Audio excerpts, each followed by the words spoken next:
Hi everyone, hope you're doing well today. Today we're going to be going over how to do the transfer on Caanok Var.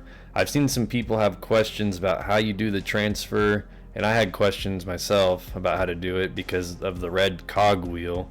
Now as you'll see on the transfer sheet here, you just need a typical like Space Marine Infantry transfer sheet, but at the bottom we're going to be using this iron halo because I'm about 90% sure that is what they used, and then they just painted over it to look like a cog wheel, because I don't see any other transfers that look like a red cog wheel. If we go up here to the Tech Marine, there's a little like Greek symbol that we're going to be using, and that's definitely a match, as I'll show you in a second. If we look here, it definitely has 12 little cog arms, just like the iron halo has. It has 12 little spikes on it, and then that little Greek symbol is definitely what is off the Tech Marine. So if you want to just do the iron halo and not paint it to look like a cog wheel, then that's definitely fine. I don't think anyone is going to care.